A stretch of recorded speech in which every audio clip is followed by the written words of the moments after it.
pada kesempatan ini Bapak juga ingin lebih fokus pada bagaimana definisi dari terutama definisi jurnalisme investigatif ya. Seperti yang sudah Bapak sampaikan minggu lalu bahwa struktur penulisan dari investigasi news itu tetap masih menggunakan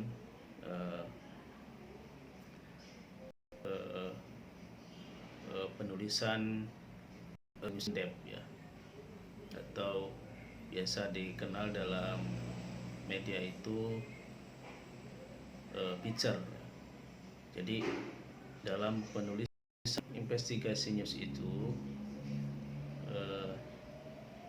terutama tadi dalam sistematika penulisannya melewat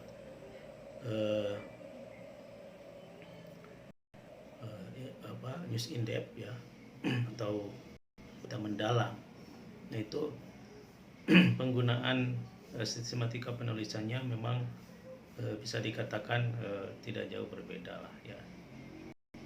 Tetapi teknik-teknik dalam penulisan investigasi news itu yang paling membedakan. Nah, alangkah lebih baiknya memang setiap jurnalis ya dalam posisinya sebagai wartawan investigatif ya adalah wartawan di mana harus memiliki keahlian atau memiliki faktor-faktor lain ya, faktor-faktor pendukung lain untuk lebih mendalam, terutama dalam pengumpulan data-data sekunder ya maupun primer, karena memang penyusunan pemberitaan dalam investigasi news itu tidak hanya mengandalkan dari bentuk data-data primer seperti wawancara maupun dokumentasi gitu, karena memang dalam investigasi news ini membutuhkan skill, kemudian kemampuan untuk membaca situasi dan juga bagaimana menuangkan ide atau fakta-fakta deskriptif dalam satu tulisan yang berbentuk alur feature gitu. Nah,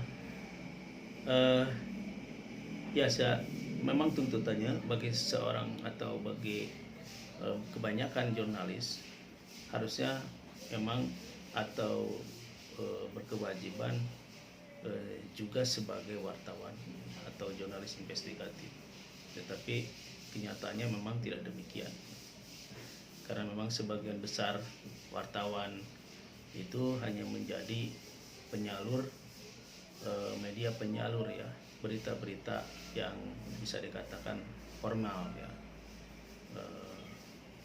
Hal itu kan bisa dilihat kebanyakan dari wartawan atau jurnalis saat ini adalah banyak menggali berita dengan tidak terlalu mendetail ya. Ya faktanya memang banyak lebih ke investigasi straight news ya. Jadi ada kalanya kalau terlalu mendalam biasanya membutuhkan waktu yang memang terutama bagi media-media yang terbitannya harian, maka membutuhkan ketika mau terbit pada keesokan harinya atau pada media-media online yang penerbitannya di jadwal ya harian atau headline per menit, per detik atau di jam ya, maka membutuhkan waktu yang tidak sedikit. Maka sistematika penulisannya lebih banyak pada running news. Jadi kalau wartawan harian atau wartawan side news kebanyakan tidak ada kemungkinan untuk membuat investigasi news atau news feature ya dalam hanya waktu 1 hari. Tetapi bila itu mampu dilakukan oleh misalkan di banknya, maka itu bisa dilakukan, tidak menutup kemungkinan.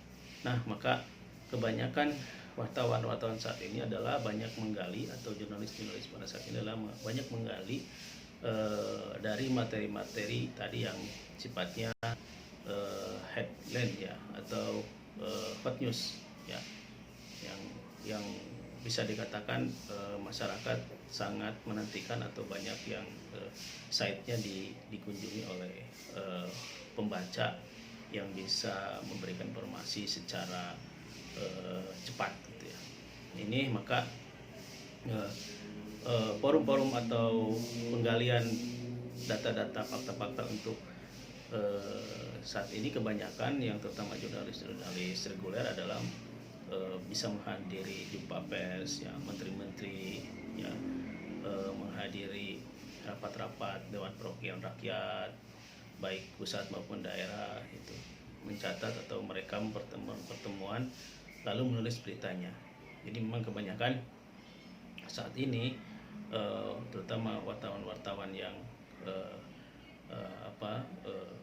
ditugaskan untuk straight news itu banyak sekali menggali data-data fakta-fakta dari informasi yang bisa diakses secara cepat ya, tadi melalui jumpa pers atau juga melalui sidang-sidang paripurna atau pertemuan-pertemuan ya, atau rilis-rilis yang bisa secepatnya. Nah maka ada kalanya wartawan atau jurnalis saat ini adalah lebih ke wartawan yang reguler, seperti lebih banyak mengakses atau mencari berita yang straight news itu. Nah maka ketika wartawan investigasi ini dituntut untuk lebih mendalam, news in depth, maka pendalaman isu-isu pun harus, tadi data-data sekunder pun harus kuat gitu ya, karena hal itu bukanlah hal yang mudah untuk seorang jurnalis bisa mengakses secara cepat fakta-fakta data-data itu, kecuali tadi litbangnya sudah kuat gitu ya, penelitian dan pengembangannya, data-data sekunder yang ada di bank data media itu sendiri sudah tersedia dengan komplit, kemudian bisa diakses oleh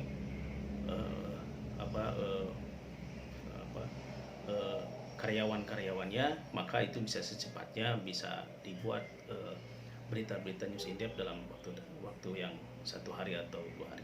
Tetapi ada kalanya terutama terkenal majalah-majalah media-media yang investigasi lebih ke terbitnya 2 mingguan atau 1 bulan 1 kali. Nah ini yang menjadi kadang-kadang, makanya tidak setiap wartawan reguler atau wartawan straight news itu bisa menjadi wartawan investigatif, karena memang keterbatasan waktu dan keterbatasan fakta dan data yang dimiliki. Nah, wartawan bukanlah wartawan investigasi ya, karena memang tidak setiap wartawan investigasi, karena memang ada kalanya wartawan straight news itu mereka hanya mengikuti agenda orang lain. Kadang-kadang mereka tidak menangkap apa yang terjadi dalam kegiatan pribadi ya, di antara para anggota dewan atau para bintang atau selebritis atau kelompok-kelompok kepentingan lainnya, para politisi dan sebagainya, dan tadi sidang-sidang tadi dalam hal kegiatan pemerintah daerah ya, mereka tidak memeriksa arsip-arsip tentang tanah misalkan ya, kontrak-kontrak perjanjian atau dokumen yang berpotensi menyingkap ya, hal-hal yang menyimpang.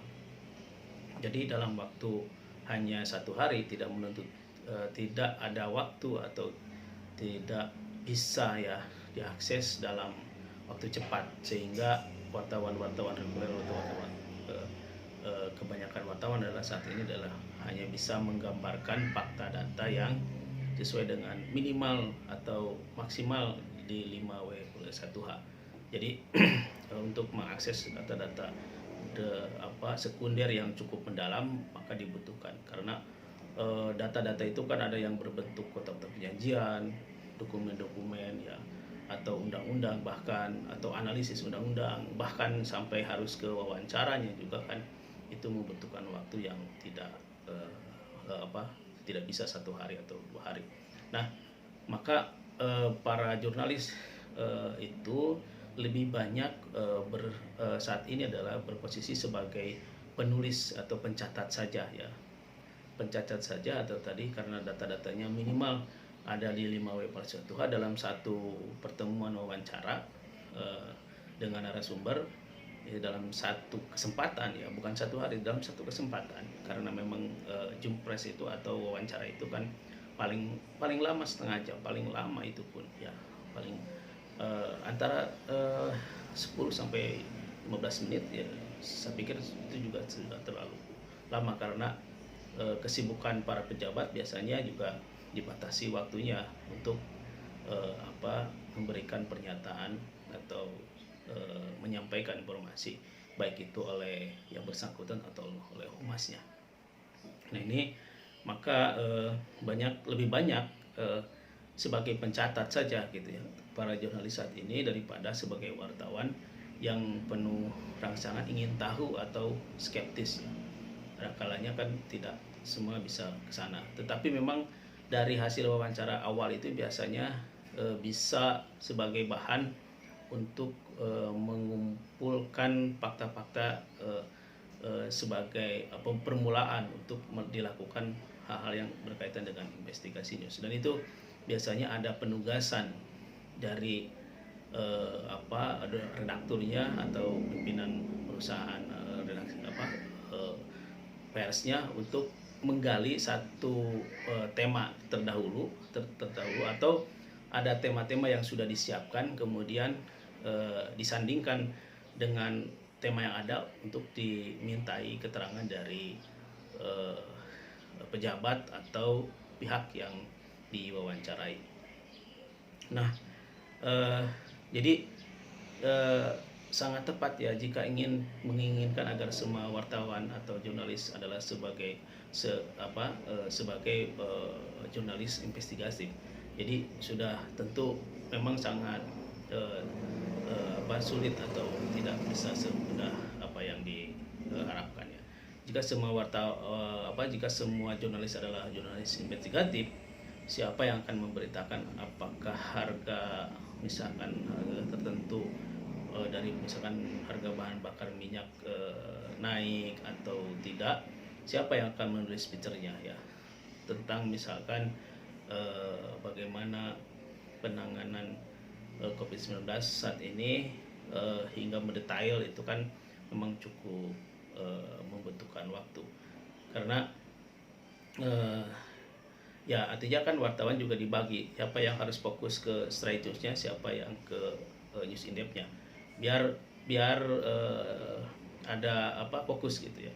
Bisa saja wartawan news in depth dilibatkan dalam wawancara secara langsung atau fokus pada satu tema tadi, misalkan bagaimana memberitakan kenaikan harga bahan bakar atau kenaikan harga sembako, tetapi satu sisi juga siapa yang memberitakan yang lain kan gitu ya, terutama yang news in depth, misalkan kasus-kasus korupsi, misalkan data-data atau kasus-kasus yang memang membutuhkan pendalaman. Nah, ya siapa yang akan beritakan apa yang diputuskan misalkan dalam rapat Dewan Perwakilan suatu daerah tentang jumlah anggaran yang disetujui. Nah ini kan saya pikir wartawan kan mobilitasnya cukup tinggi ya, tidak hanya dalam satu tempat, tetapi memang kalau bisa dikatakan justru kadang-kadang efektif dan kadang-kadang juga tidak efektif. Kalau mobilitas wartawan juga terlalu banyak, nanti dia tidak fokus gitu, terutama untuk penulisan yang bersifat straight news. Ada kalanya dibutuhkan fokus ya dalam penulisan terutama juga straight news, karena kalau ada kesalahan data dan fakta tentunya ini menjadi tanggung jawab redaksi atau tentunya tanggung jawab perusahaan pers, sehingga itu kan kalau bisa untuk dihindari agar tidak ada kesalahan-kesalahan itu, maka wartawan harus fokus dalam membuat satu berita, misalkan tadi soal kenaikan harga, tapi di sisi lain juga dia juga harus tahu bagaimana kenaikan atau berita-berita tentang perubahan anggaran dan sebagainya di dewan yang memang membutuhkan fokus ya, fakta datanya yang betul-betul sekunder kuantitatif, sehingga itu dibutuhkan fokus itu ya, tidak semudah apa yang kita pikirkan. Memang tidak ada yang luar biasa memang ya untuk menjadi wartawan investigasi itu, tetapi memang wartawan jurnalis investigasi jurnalis biasa harusnya memang menjadi jurnalis investigasi. Jadi tidak ada yang luar biasa ya untuk menjadi jurnalis investigasi. Memang yang diperlukan adalah memang rangsangan keingintahuan yang besar tentang bagaimana dunia ini bekerja atau gagal melaksanakan pekerjaannya. Rangsangan keingintahuan seperti ini dibarengi dengan skeptisisme ya, dengan disertai kemarahan yang tak henti-henti yang dinyatakan melalui upaya membuat senang orang yang menderita dan membuat menderita orang yang senang. Jadi sifat seperti itu memang mengarah pada pengungkapan ya suatu penyimpangan, bukan karena faktor keberuntungan, melainkan karena ada peluang lebih menyukai pikiran yang siap. Jadi ya dalam satu mungkin status lebih banyak, meskipun banyak berita-berita yang fokusnya pada hal yang di atas permukaan gitu ya, artinya yang orang lagi banyak diberitakan atau orang banyak fokus perhatian, tetapi memang ada kalanya kan, misalkan sekarang dalam pementasan informasi tentang Pekan Olahraga Nasional misalkan ke-20 di Papua, misalkan ketika Jawa Barat menjadi headline, ketika Jawa Barat menjadi menduduki posisi peringkat pertama peraihan medali, tentunya itu kan menyenangkan. Tapi misalkan di satu sisi ada kebocoran misalkan di tingkat legislasi atau di eksekutif juga. Nah itu satu kesedihan ya.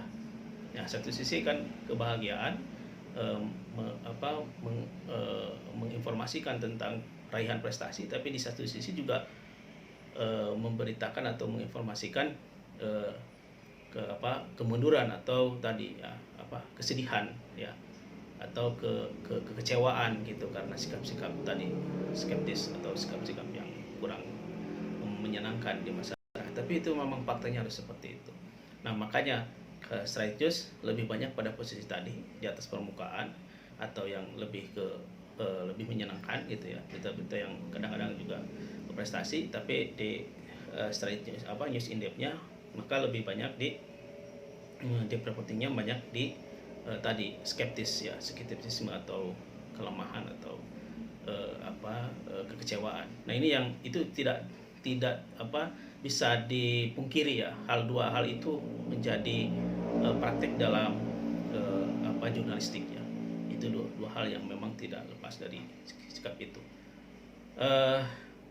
Ya karena memang pembongkaran suatu penyimpangan atau bukan karena faktor keberuntungan, karena memang peluangnya atau pengungkapannya memang juga itu harus dilakukan kan gitu ya, untuk menginformasikan ke publik tentang integritas satu orang atau integritas satu lembaga.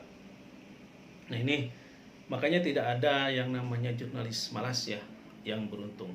Jika memang sifat-sifat yang baik misalkan terdapat dalam diri seorang jurnalis, maka yang lainnya juga dapat diajarkan. Artinya kalau jurnalisnya tadi saya mau pengen tetap di straight news juga tadi lebih banyak memberitakan tentang hal yang positif saja, tetapi satu sisi juga kalau wartawannya semangat ya, dia juga harus memosisikan, dia juga harus mengungkap dari sisi-sisi kurang menariknya dari hal itu, atau sisi negatifnya misalkan dari perkembangan itu atau dari prestasi itu. Sampai ke banyak. Satu sisi di PON, misalkan di PON Papua yang saat ini ramai, misalkan prestasi dan kekompakan dan kebersamaan satu bangsa itu berkumpul, kemudian terlihat meriah. Tetapi satu sisi juga ternyata ada sekitar 50 orang lebih yang terkena positif COVID-19 kan gitu. Nah, satu sisi prestasi begitu mewahnya, begitu megahnya pelaksanaan PON, tapi satu sisi juga ada kekurangannya atau kelengahannya kan gitu. Ternyata penerapan prokes ya, protokol kesehatan di beberapa venue ya, olahraga, cabang olahraga, ternyata ada yang sampai terpapar COVID-19, artinya yang positif.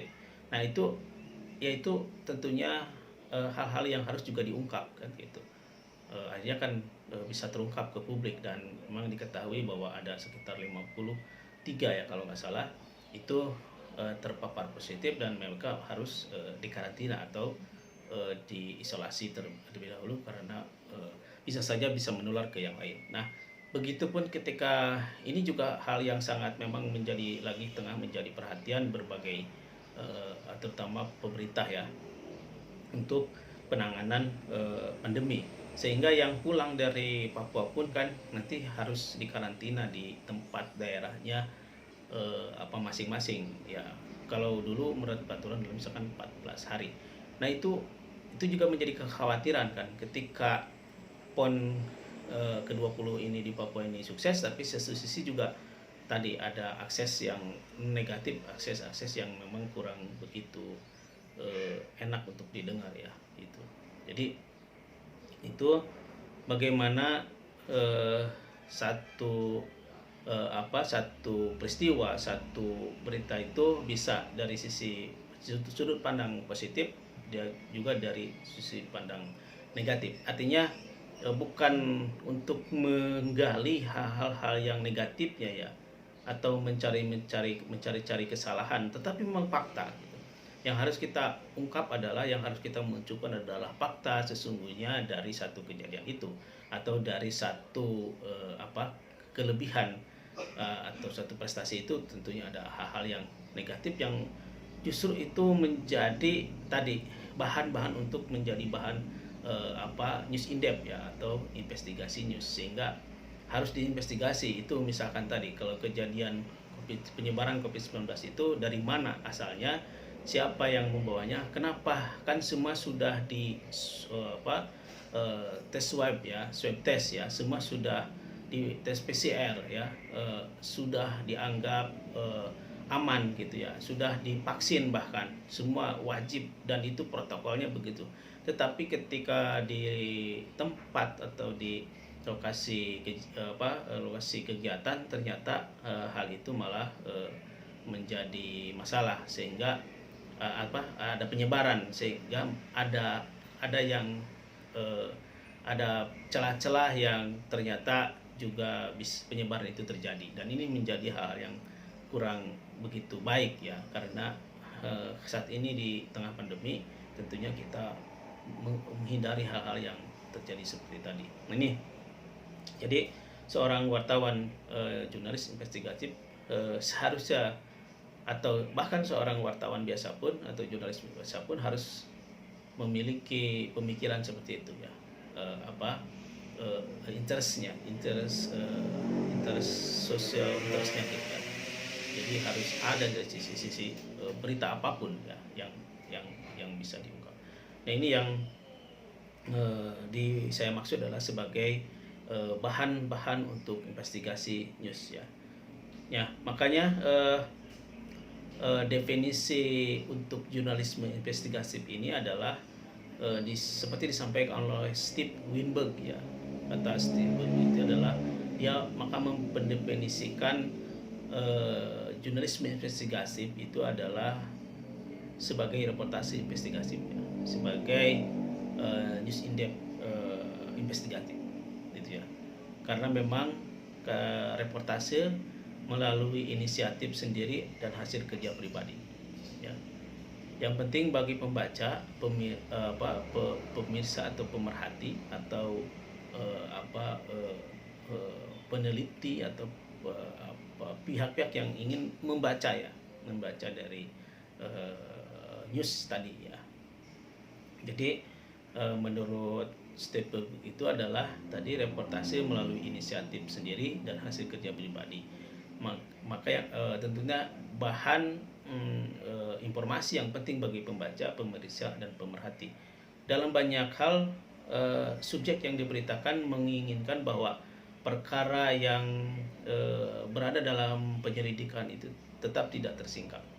Artinya dalam subjeknya ya, dalam apa yang akan kita jadikan temanya ya, apa yang akan kita ungkap itu bahwa data yang ada di dalamnya itu kadang-kadang tidak bisa tersingkap, dan kita mencoba ya, dan jurnalis itu yang mencoba untuk mengungkapnya ya. Karena memang selama ini tidak tersingkap misalkan. Tadi kan gambaran kenapa siapa yang mulai terkena positif, dari mana, itu melalui track ya. Kalau aturan kesehatan kan ada tracer ya, tracer itu yang harus dilakukan. Jadi dari mana, dari 53 atlet dan ofisial yang terkena positif COVID itu, dari mana awalnya. Nah, ini di tracer kan ya, sehingga biar tidak terjadi penyebaran lebih luas. Bahkan yang kontak kontak fisik ya, antara satu si tracer tadi dengan kontak lain kontak dengan yang lain itu juga di tracing ya. Terus dikejar sampai berapa orang ini yang kontak dengan atlet si A, si B, itu sampai nanti sampai ke awal siapa yang positif gitu. Itu bisa sekarang itu tenaga kesehatan itu mampu men-tracer, karena makanya tingkat tracingnya itu yang menjadi sekarang itu menjadi penting, hal yang menjadi penting. Jadi tracer ini ya, mengapa misalkan dalam satu wilayah ya, satu kecamatan misalkan ada satu orang positif, maka itu di tracing, dia pernah kemana, dia pernah kontak dengan siapa, kemudian dia juga pernah kontak ke bawah, pernah kontak ke atas dan pernah kontak ke bawah, itu bisa di tracing, sehingga yang pernah kontak dengan dia itu, kontak fisik terutama, maka harus juga dikarantina ya selama 14 hari. Jadi pengungkapan itu harus diungkap gitu ya. Kadang-kadang kalau beritanya hanya straight news, maka hal itu kadang-kadang tidak bisa terungkap ya, atau tidak bisa dibuka kan. Ini yang menjadi kelemahan di kata Stephen Wood, bahwa memang terutama dalam penyelidikan peristiwa atau bahan yang tidak tersingkap. Nah, ini yang harus tersingkap gitu ya oleh reportase investigatif ini. Itu yang dimaksud dengan Steve Weinberg. Nah, definisi Weinberg itu sendiri memang hampir sama dengan definisinya Green Roberts ya. Nah, kata Green Roberts ini yang seperti diketahui bahwa Green Roberts ini adalah mantan pemimpin redaksi Newsday di Amerika ya, bahwa dia mengatakan bahwa reportase investigatif adalah reportase melalui hasil kerja dan inisiatif sendiri. Maksudnya adalah bagaimana penting ya yang oleh beberapa orang atau organisasi ingin tetap dirahasiakan. Jadi kata Green Robert ini bahwa reportase investigatif adalah reportase ya, hasil kerja dan inisiatif wartawan atau jurnalis yang penting terutama ya bahan-bahan yang penting yang kadang oleh beberapa orang atau organisasi itu tetap dirahasiakan. Jadi semakin sesuatu semakin dirahasiakan, maka itu akan menjadi pertanyaan banyak pihak terutama ya. Jadi semakin kalau istilah kita itu semakin ditutup-tutup, maka akan semakin terbuka sebetulnya untuk dipertanyakan orang kan gitu. Kenapa ini meski ditutup-tutup? Banyak kan dalam kasus-kasus pemerintah banyak ya, terutama hal-hal yang kekurangan. Misalkan fakta-fakta kemiskinan. Kadang-kadang fakta-fakta kemiskinan itu selalu hanya sebagai tadi kamuflase. Jadi ada kalanya nanti biar pihak-pihak yang berkaitan dengan statistik, misalkan BPS atau pihak-pihak yang berkaitan dengan kependudukan itu biasanya yang hanya bisa atau yang mengungkapkan. Tapi kalau di forum-forum internasional, forum-forum nasional biasanya hal-hal seperti itu adalah sensitif dan itu tidak terlalu terungkapkan gitu atau terlalu diungkap. Meskipun memang datanya ada.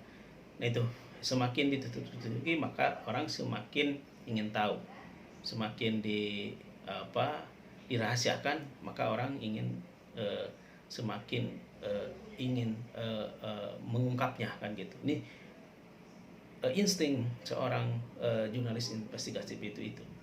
Jadi bagaimana mengungkap tadi? Ini seperti Green Roberts ya. Jadi mantan pimretnya Newsday di Amerika, bahwa di Amerika pun seperti itu kan ya saat ini. Bahkan di negara-negara Eropa, negara-negara Asia, Eropa Timur dan Asia pun sama ya. Ada bahkan banyak sistem pemerintahan yang mereka anut karena diktator atau sistem pemerintahan yang otoriter, dan ini banyak hal yang ditutup-tutupi ya karena memang itu menjadi menakutkan atau borok ya yang bisa terungkap dan bisa membuat negara itu menjadi jelek di pandangan oleh masyarakat yang luas, terutama bagi negara-negara yang memang dianggap maju misalkan atau negara-negara yang dianggap sejahtera. Itu kadang-kadang hal-hal yang kebobrokan tadi itu biasanya ditutup-tutupi, padahal bagi wartawan investigatif itu atau lembaga-lembaga investigatif ya itu sangat bagus ketika diungkapkan.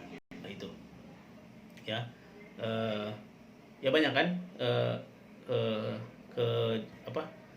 saat ini Panama Papers ya, Panama Papers Panama itu mengungkap misalkan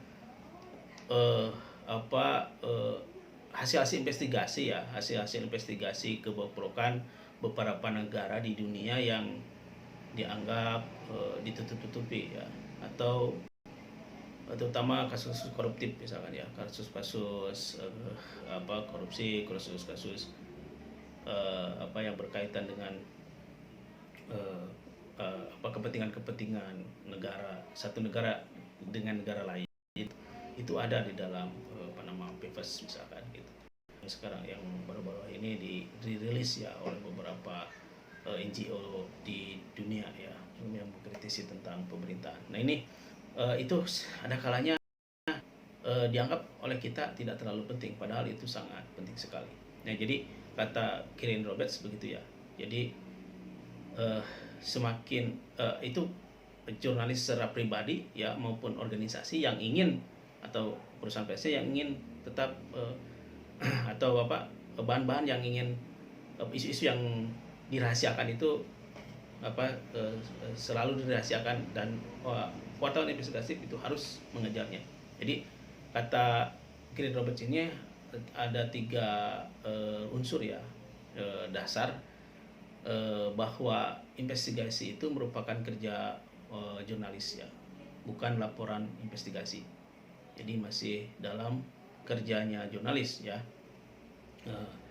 bukan laporan investigasi yang dilakukan oleh orang lain. Bahwa masalah yang diberitakan melibatkan sesuatu yang sangat penting bagi pembaca atau pemirsa, dan bahwa pihak-pihak lain berusaha menutup-nutupi masalah ini dari publik. Jadi biasanya begitu. Satu kesempatan media atau jurnalis itu ingin mengungkap ya, mengungkap untuk untuk informasi bagi pemirsa atau pembaca ya, eh, satu pihak hal itu ditutup-tutupi kan ya dari publik. Nah ini yang menjadi kadang-kadang menjadi apa berbagai kepentingan masuk gitu kan ya. Bisa saja tadi ke jurnalisnya juga ada imbas secara politik maupun secara personal ya, karena memang biasanya negara itu kan punya power gitu ya, terutama ini yang berkaitan dengan negara ya, negara punya power tetap misalkan institusi juga kan punya power gitu kan ya, tadi itu institusi juga punya power, biasanya dimanfaatkan kelemahan kekuatan-kekuatan itu untuk tadi yang mengungkap ya keborokan atau masalah di internal itu supaya bisa tertutup. Bagaimana itu kan banyak ya cerita-cerita dalam film dan lainnya, itu banyak satu kasus ditutup-tutupi dan sampai terjadi misalkan menghilangkan nyawa si jurnalisnya karena memang mencoba untuk mengungkap gitu ya satu kebobrokan satu institusi atau satu lembaga tadi, sehingga ini hal yang menjadi hal kebebasan pers atau menyampaikan informasi yang menjadi satu kendala yang sangat saya pikir menyedihkan ya gitu. Jadi kata Kirin Robert begitu ya, satu sisi kita harus menginformasikan kepada publik ya, tapi satu sisi juga pihak-pihak tertentu itu menutupi masalahnya dari publik itu ya. Ini yang menjadi menarik kepentingan ya, menarik kepentingan. Maka dari definisi tersebut baik itu Weinberg ya maupun Green Robert jelas bahwa jurnalis investigatif memang tidak mengikuti agenda orang lain. Nah ini yang membedakan ya kepentingan jurnalis investigatif dengan dengan jurnalis yang reguler ya, yang straight news atau wartawan biasa. Yang membedakannya itu tidak ada agenda orang lain, itu murni hanya untuk mengungkap. Jadi mereka sendirilah ya, atau para jurnalis investigatif sendirilah yang memutuskan apa yang bernilai untuk diliput, bukan karena seorang pejabat atau seseorang lain meminta mereka meliput sesuatu. Jadi biasanya wartawan jurnalis investigasi news itu adalah mereka meliput apa yang dia inginkan atau mengungkap fakta-fakta yang ada bukan atas kehendak seseorang pejabat atau penguasa ya, agar mereka meliput sesuatu itu. Jadi ini murni karena wartawan investigasi itu yang ingin mengungkapnya gitu ya. Mereka akan meliput misalkan satu rapat ya dewan perwakilan atau lembaga-lembaga eksekutif dan legislatif yang akan memberikan latar belakang suatu proyek liputan yang lebih besar ya. Jadi itu hanya sebagai data aja gitu, data awal gitu. Ketika muncul ada perbedaan silva misalkan dari APBD, itu ketika penyampaian pandangan misalkan di dewan ya, di legislasi, maka itu menjadi data awal gitu untuk dilakukan investigasi tadi gitu ya. Maka jika liputan ke dewan itu menghasilkan pemberitaan rutin atau seperti berita-berita harian biasa, maka itu adalah kebetulan saja. Jadi kalau yang kegiatan news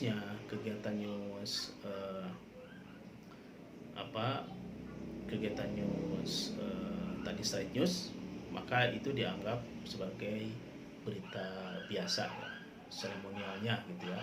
Itu hanya berita-berita yang seremonial biasa, dan itu kebetulan saja, tapi yang paling pokok adalah dia bagaimana mengungkap ya dari sisi-sisi penyampaian APBD itu misalkan atau anggaran itu sehingga bisa diungkap secara menyeluruh ya lewat investigasi news.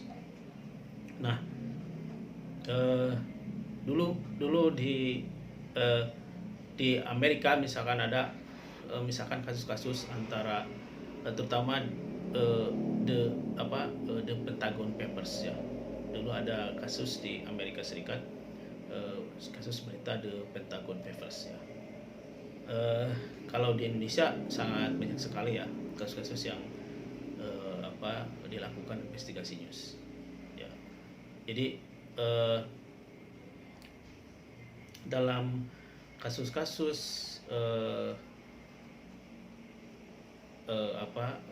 dalam kasus-kasus yang di Pentagon itu ya,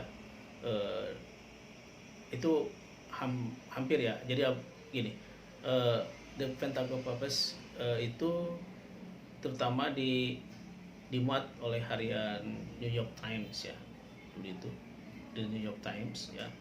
Pentagon Papers itu jadi rahasia-rahasia tentang surat-surat di Pentagon. Kita ketahui bahwa Pentagon itu sebagai markas keamanannya Amerika Serikat ya, yang dinilai paling kuat dan paling hebat di dunia. Nah, maka tentunya Pentagon Papers ini juga diliput ya, atau dimuat juga di koran-koran lainnya di Amerika. Jadi isinya adalah membeberkan keterangan yang penting dan menghebohkan tentang tindakan-tindakan pemerintah Amerika Serikat selama perang Vietnam misalnya ya. Jurnalis yang harian tersebut menghabiskan waktu hingga berbulan-bulan ya untuk menganalisa laporan pemerintah yang disebut Pentagon Papers itu. Jadi mereka merangkaikannya ke dalam konteks dan membandingkan temuan-temuannya dengan apa yang dikemukakan oleh juru bicara pemerintahan saat itu. Ya, jadi karena memang The Pentagon Papers itu mengungkap tindakan Amerika selama perang Vietnam, maka data-data sekunder maupun wawancara itu digabung-gabung semua ya, dan membandingkannya terutama oleh pernyataan-pernyataan dari juru bicara Amerika Serikat ya, juru bicara pemerintahnya ya. Ya memang ini informasi yang sangat berharga ya bagi masyarakat, terutama masyarakat dunia, karena saat itu memang tengah rame-ramenya ya 64 ya, tahun 70 sampai 80 ya, tahun 70-an sampai 80-an sini perang Amerika dengan Vietnam. Maka katanya menurut John Ullman ya, reportase yang dimuat dalam harian The New York Times itu bukanlah reportase investigasi, melainkan proyek pemberitaan mengenai kebijakan publik. Ini ya, Pentagon Papers-nya itu sendiri adalah karya pemerintah yang menghasilkan laporan. Jadi bagaimana kalau dulu ada Panama Papers ya, nah ini juga ada Pentagon Papers itu. Jadi sebetulnya dari laporan pemerintah kemudian diungkap gitu ya oleh jurnalis investigatif tentang kelemahan atau hal-hal yang tadi misalkan pelanggaran HAM dan sebagainya ya. Maka apa yang disampaikan oleh John Ullman itu sendiri bahwa katanya apa yang disampaikan dalam Pentagon Papers itu bukanlah reportase investigasi, tetapi memang merupakan laporan biasa ya, laporan rutin yang dilaporkan oleh Pentagon ke publik gitu ya, kepada pemerintah ya. Begitupun memang tentang news atau berita-berita yang menghebohkan mengenai adanya penyiksaan tawanan Irak di penjara Abu Ghraib ya, oleh tentara AS dan Inggris misalkan. Nah, maka itu terjadi misalkan tahun 2004 ya. Jadi sebelumnya ya, sebelum 2004, meskipun itu ditutup-tutupi, tapi eh, sudah diketahui ya, dan itu sudah diketahui tahun 2004 oleh para petinggi Departemen Pertahanan Amerika Serikat ya waktu itu. Tetapi memang publik secara luas baru mengetahui setelah eh, stasiun televisi CBN ya menyiarkan sejumlah foto dari adegan adegan penyiksaan tersebut ya pada tanggal 29 April 2004. Memang semula memang CBN ini akan menyiarkan seminggu lebih cepat ya, tetapi atas pemerintahan Departemen Amerika itu yang Pentagon melalui Kepala Staf Gabungan Jenderal Richard Meyer ya, bahwa penayangan itu ditunda karena tentara Amerika Serikat sedang terlibat pertempuran di dua front di Irak, yaitu di Najaf dan Fallujah. Maka permintaan itu diterima dengan syarat pada penayangan 29 April 2004 ada petinggi Pentagon memberikan penjelasan mengenai aksi tersebut ya, sehingga Jenderal Richard Meyer sendiri memberikan penjelasan langsung. Jadi artinya biasanya setelah satu fakta hasil investigasi news itu muncul ya di media atau diterbitkan, nah maka pasti akan menuai kontroversi, dan bahkan dari satu pihak itu memberikan klarifikasi ya bagaimana. Nah ini juga berlaku di investigasi biasa ya, terjadi di kita di Indonesia ya, terutama di kita di daerah ya, itu pasti akan ada tanggapan atau klarifikasi kan gitu. Nah itu hal yang wajar karena memang news cover site itu ya, jadi hak jawab itu harus diberikan pada siapapun yang memang merasa perlu dilakukan hak jawab atau menyampaikan tanggapan kan gitu. Itu harus, dan itu sangat penting sekali dalam etika jurnalistik, terutama dalam Undang-Undang Pers ya nomor 40 tahun 99, bahkan di undang-undang lain ya, di Undang-Undang OIT dan sebagainya juga menyampaikan harus ada hak jawab atau tanggapan dari para pihak yang memang dianggap masuk dalam pemberitaan itu. Nah ini juga terjadi di Amerika seperti itu ya. Nah pengungkapan berita yang terbilang sebuah skandal di dunia tadi itu seperti Pentagon Papers itu ya, bukan hasil investigasi wartawan, melainkan tersingkap dari rasa putus asa seorang seorang tentara ya yang tidak tahan lagi menyaksikan penyiksaan di luar batas-batas kemanusiaan. Nah tentara ini kemudian menyerahkan foto-foto yang dia punya kepada pers. Jadi fakta-fakta yang ada dalam investigasi news itu juga bisa ditemukan, kita bisa dapatkan sebetulnya dari pihak luar, dari pihak dalam juga. Jadi tidak harus selalu, makanya tadi data-data sekunder itu bisa diperoleh dari pustaka ya, dari berita-berita yang pernah muncul atau fakta-fakta yang pernah muncul, itu bisa ya, bisa menjadi bahan-bahan, terutama tadi ada orang dalam yang memang memberikan informasi gitu ke publik. Inilah yang terjadi sebetulnya kan begitu. Jadi fakta-fakta itu kita harus mencoba mencari bagaimana mengungkap satu fakta-fakta itu bisa dari dalam ya. Jadi tidak harus dari data-data primer yang harus wawancara. Sehingga kadang ada kalanya kalau kita melakukan wawancara secara langsung itu dikhawatirkan justru membuat berbahaya ya bagi keselamatan jiwa jurnalisnya atau bagi perusahaan persnya, karena kalau kita terlalu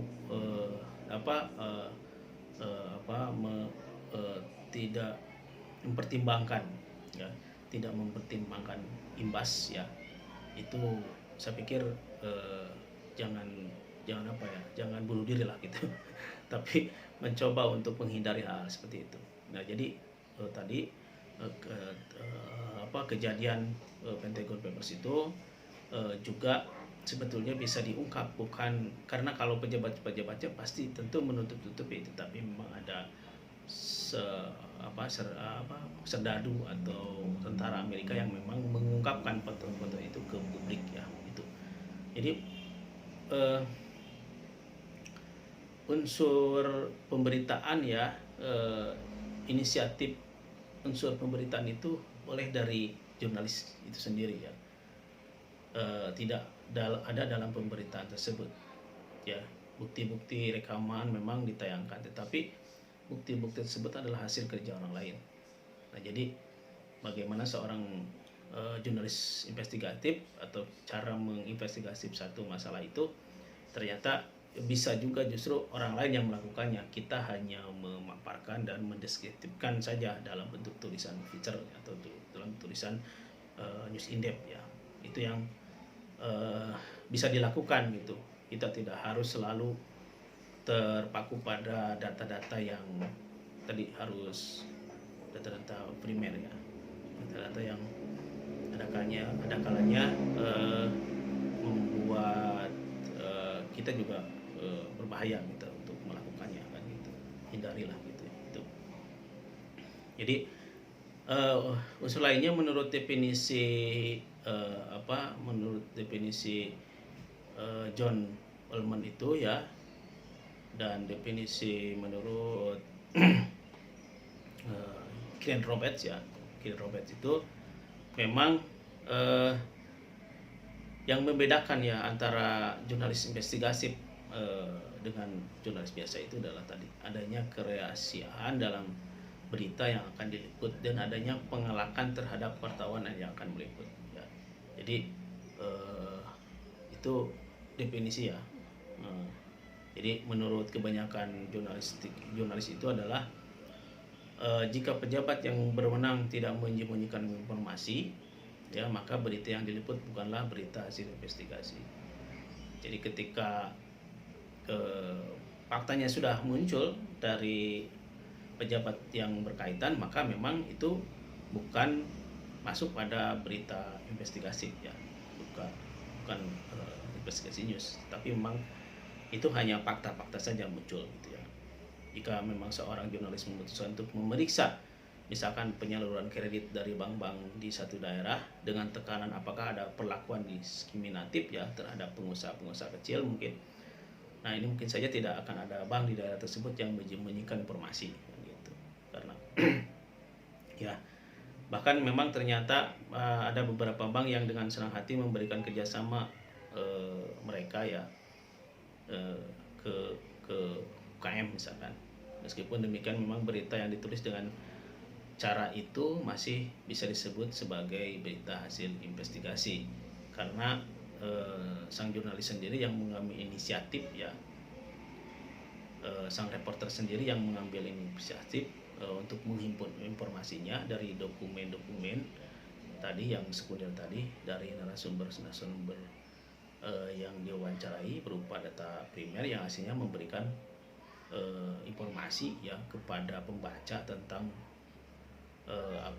pola praktek yang memberikan pengaruh kepada setiap orang, baik langsung maupun tidak langsung ya.